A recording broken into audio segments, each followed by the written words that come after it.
So I think some quick housekeeping is in order. We just hit 20k subs on the channel, so that's pretty much a big deal. So thank you guys very much for helping me get to that point. Guess Bubba's excited too. I also made an Instagram if you guys are interested in following that, or my Twitter. I'll link that down below. What, kitty?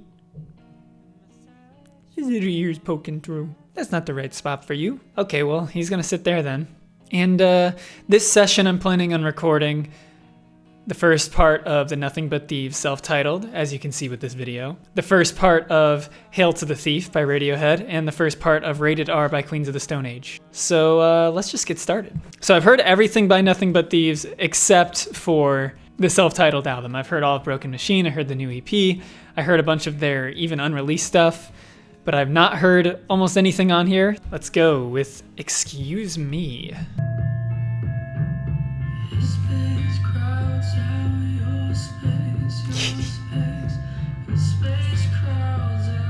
What are you doing?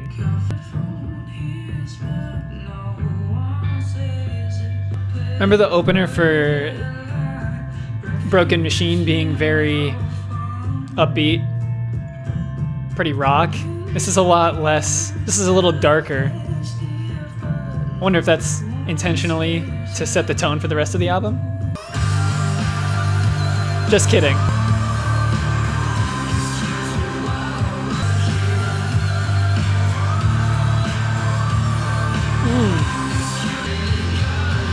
Okay.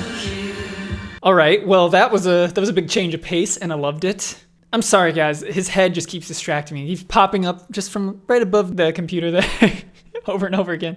That song really hinted to me that it was going to stay slower pace for the entire runtime for whatever reason. So that chorus was actually a really big surprise, which was good because I love surprises in music. When everything becomes extremely predictable, follows a formula, it gets really stale really quick. So I'm glad they changed it up there. Let's see where we go from here. Okay, now we got a cool groove going. So I already have 3 different sections because the first verse was totally different from this verse, and the chorus was obviously different from both of those. That bouncing vocal part, that's catchy. Yeah, I hear the Muse comparison here. It's pretty noticeable.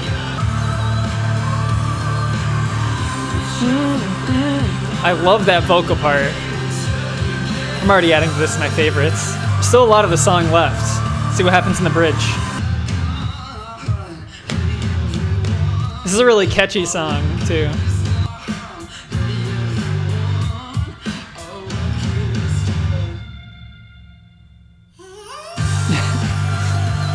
His voice did sound kind of funny there.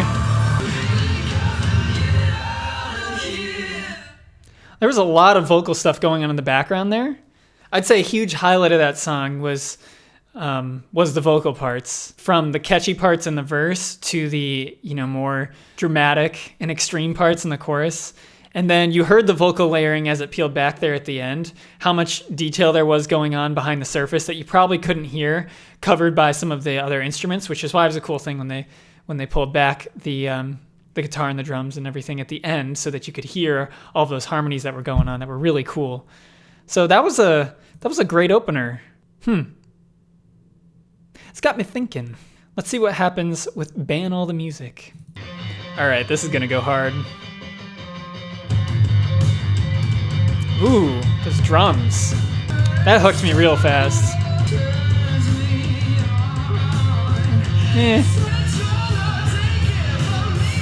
This is a weirder one.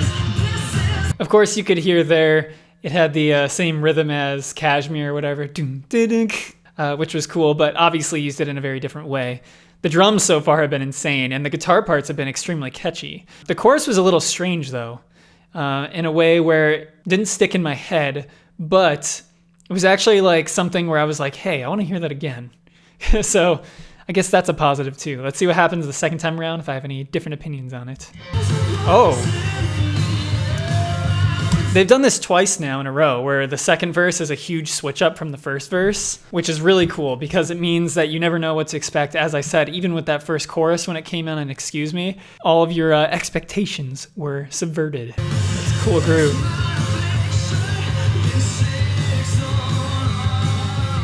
I like this more than the first verse even. The first verse was good. Guitar scratching.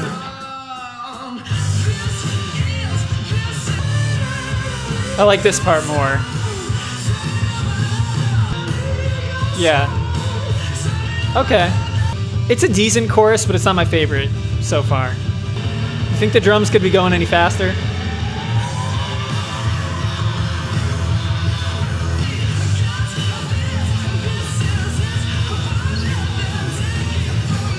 I think what really sold me on that song was the second verse, the beat switch up there, because it took the song that I was expecting to be somewhat neutral on and just threw a curveball in there again that brought it to a whole nother level. That's one of the best ways to keep your song varied, even if you have everything else remain the same. If you just switch up the drum beat to do something that's halftime or double time or regular time. You know what's weird about being a YouTuber is like, how many times have you guys actually seen my lower half of my body? Like I could just totally not be wearing pants right now. I mean, I am, but, or am I?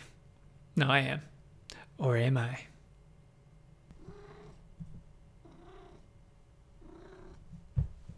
Yeah, so I guess the highlight of the album so far has been the constant shifts in groove throughout.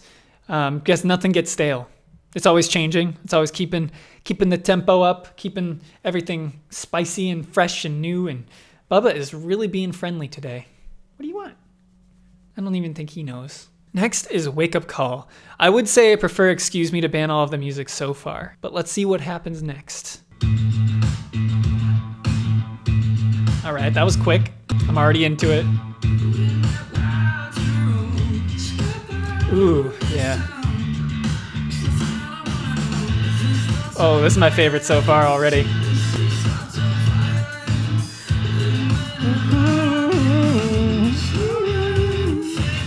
His voice sounds so smooth over this like really choppy instrumental. Ooh. And then like open it up for the chorus. Perfect. All right, I'm adding this one already. Hey, buddy. He doesn't like it as much.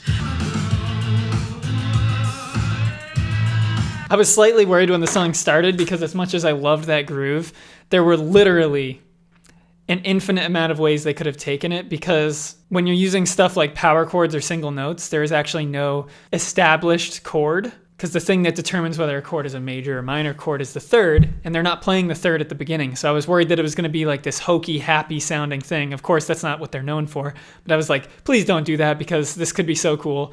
And of course, they managed to knock it out of the park and surpass all my expectations. But I already was so into this song after the first like 10 seconds. It's like dancey almost.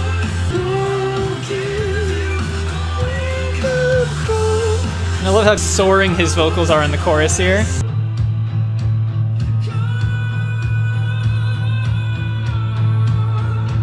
There's a little bit of rasp in his voice. This kind of reminds me of the bridge of Sorry. Yep, there are the vocals.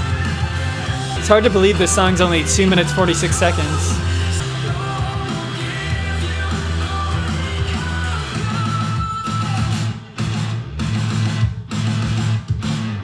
That might be one of my new favorite Nothing But Thieves songs. Whoa. Me likey. I think I said everything I really want to say about that song. I think you guys could tell I loved it anyways. So let's move on to Itch. Ooh. It's like trappy, synthy weirdness. It's not a sound I've heard from them before. I feel like this is gonna really explode. I'm waiting for it.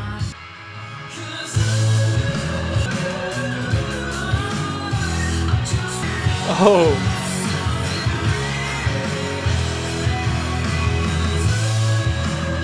I really love their ability to like combine kind of raw, powerful rock songs with catchy grooves. There's like so much swagger and groove in this chorus here. And again, the contrast, because a lot of times there's these low buzzing guitars and bass notes with his like vocals like screaming way up high in the vocal register, which is a cool contrast.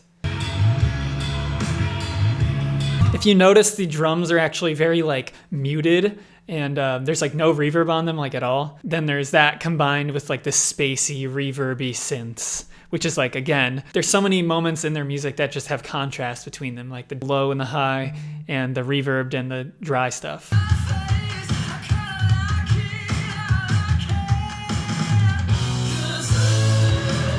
Oh, I love that transition. You just hear the hi-hat.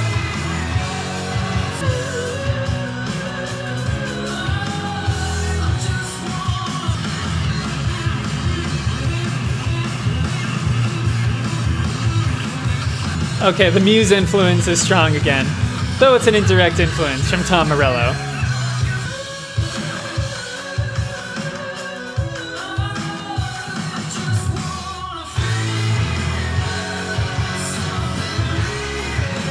I think I've heard from people that this is one of their favorites. I can understand why.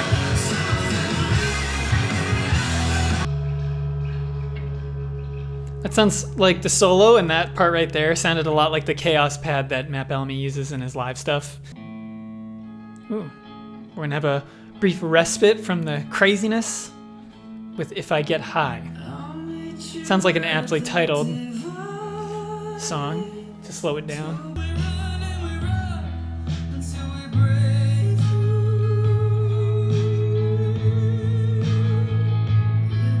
I think I've mentioned this before, but I actually think I might prefer his vocals, Connor's vocals, on the slower tracks because his voice just has so much character to it and it really allows it to show to a higher extent than it does when, you know, it's being covered by like blaring instruments everywhere.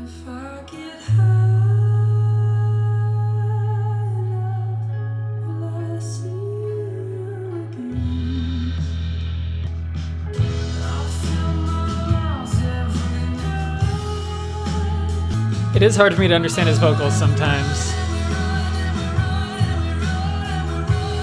This is again really catchy, like this sticks in your head, but it's so powerful at the same time, and powerful in a different way.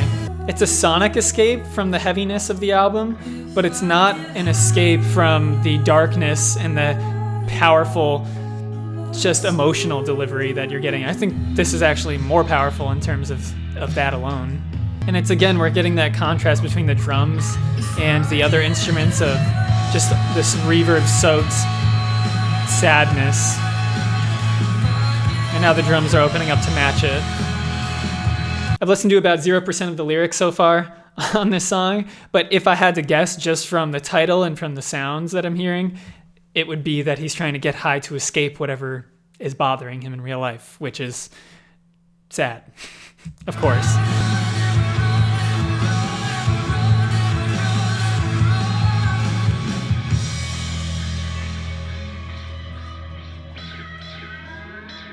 Back to those spacey weird noises just at the end of Itch.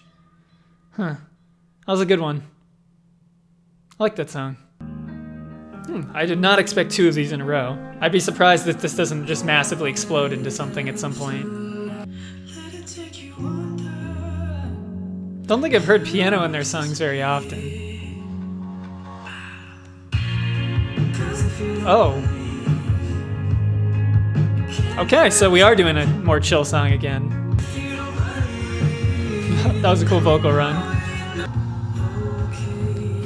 See, I was just going to say, right before that part ended, if they repeated that one, that like weird vocal part another time, then it would have been too many times and it would have been kind of dragging on the song. But they knew, like, we got to cut that here because it's going to be too repetitive and the listener's going to look for something else. And it's like they know what decisions to make every single time, and they do it. And they execute them all very well, too. And it's, of course, it's continuing in the background as a building mechanism, but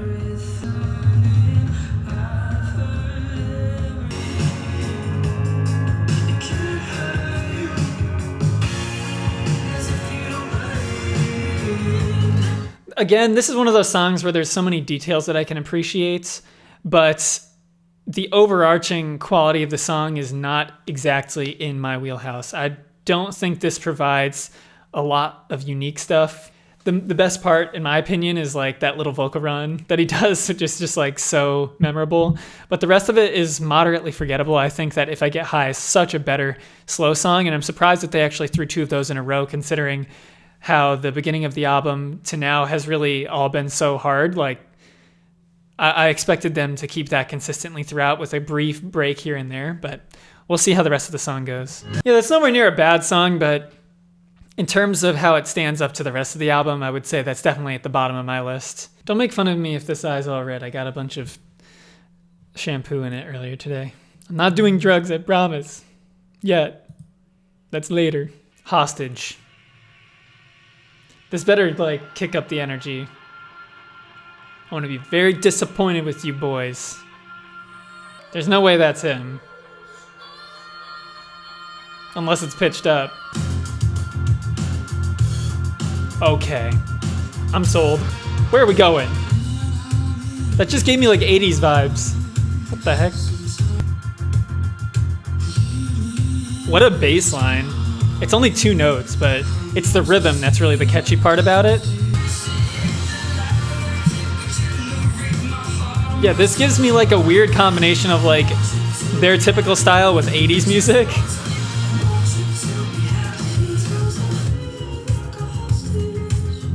Ooh.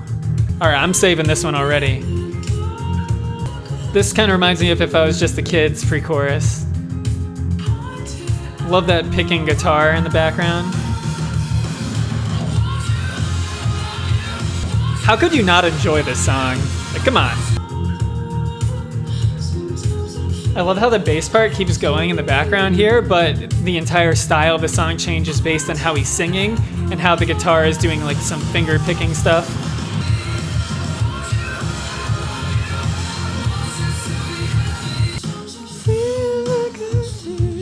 I could totally predict that he was gonna do that. The guitar in the background.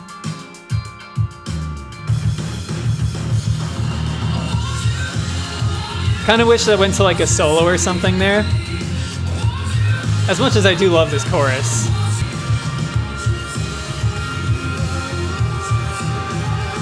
This is one of those songs that would be in the playlist, like walk down the street like a badass. You're just like, yeah. Actually, I think I've avoided listening to this as much as possible when people start playing it, but...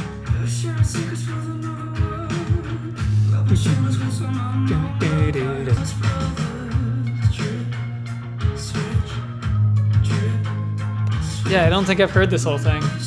I know this is like one of the most popular ones. I like it so far, but see if it goes somewhere special. It's one of those, again, one of those groovy, heavy songs. Ooh.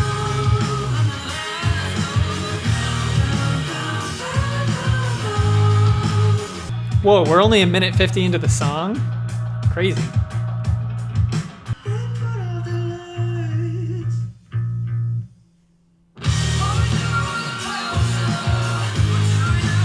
This is gonna be insane live.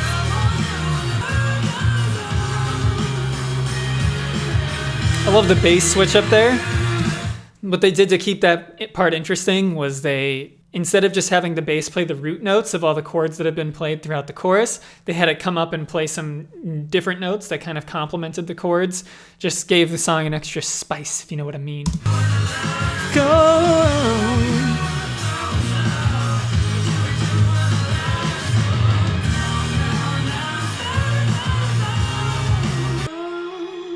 Okay, I see why that's number 1. I do think that some of the other ones maybe rival it, but, and I don't think it's like far and away the best song on the album so far, but it's definitely in the top tier, and I understand why people love it. I'm gonna add that one to my favorites too. Okay, well, that was my reaction to part 1. I am planning to do the rest of the album, including the deluxe tracks, at some point. So hopefully you guys support this video, and, you know, maybe you'll see it in the next couple weeks. So thanks for watching. Thanks for 20,000 subs. And Radiohead fans and Queens of the Stone Age fans, don't worry. I'm doing your videos today as well. I'm just going to take a little break for a second, and I'm going to listen to your albums. So